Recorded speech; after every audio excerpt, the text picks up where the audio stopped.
Okay, so let's take a look at the heat press here for doing our sublimation projects. I'm going to start off by talking a little bit about the pressure down on this. There's nothing in here right now, and we want to make sure that when we go down, so it kind of stops right there, and then you can see I got to put a little bit of pressure on that to get that to lock. That's going to be really good for a flat object. So if you're doing the small flat keychain, you're going to do white side up. You're going to line up your graphic. We're going to pretend the graphic is on this side, right? We're going to put the graphic to the material. We're going to line these two things up. We're going to put them on here like so. Then we're going to close this down. There will be a timer and a heat display up here. It'll say 360 degrees, and then it's going to say like 30 or 40 seconds right here. It's should already be set up for you. Okay. Then once that beeps, to lift this up, you kind of give it a little jerk so that it pops up like that. Then you will have a 360 degree object. Don't forget, this thing is smoking hot at this point, okay? So when you take this out of here, just be aware of that, okay? You're gonna wanna immediately move it off and put it down somewhere and let it cool. Remember, everything you take out of here is 360 degrees.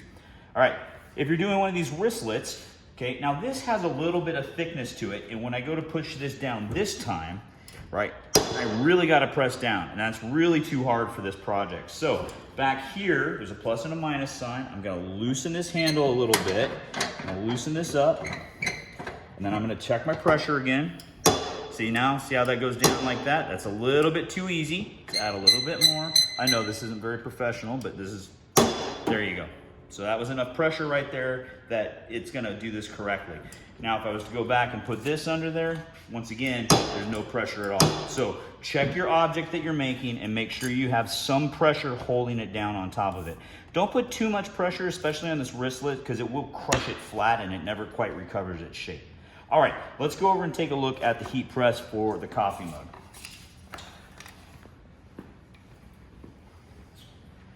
All right, so the heat press for the coffee mug is here.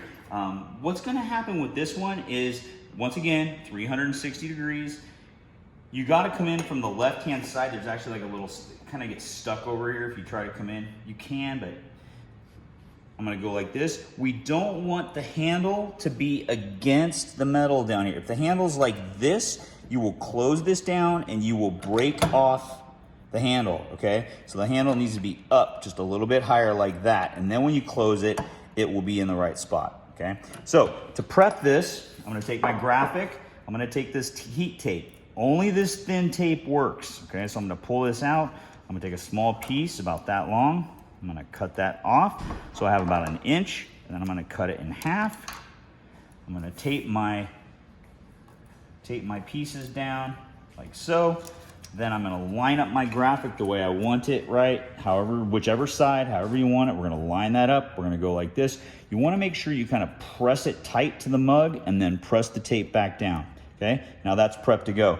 Now, really before we even started this, I should have looked at my thing. You notice there's no pressure on this. That's because we were set up to do a bigger mug, and this is the tension for this one. So I'm gonna go down a little bit here, still no pressure. I'm gonna go a little bit more. No pressure. There we go, okay? And you do want a little bit more pressure on this one than you had on the other one. Now, once again, don't get the handle against the edge or you will break it off. So I do this, get it lined up in the middle, push that down nice and hard, and then the timer will start, and when it runs out of time, you're done. When you're done, go ahead and do the same thing by picking up this handle. Once again, grab it by the handle. This thing is gonna be 360 degrees, so make sure you put it aside and let it cool down before you do anything else. You can, if you're careful, you can hook your finger on the paper and you can go like this and kind of pull the paper off before it cools. And then we can set it down and let it cool, okay? And it'll take about 5 minutes for that to cool down. All right.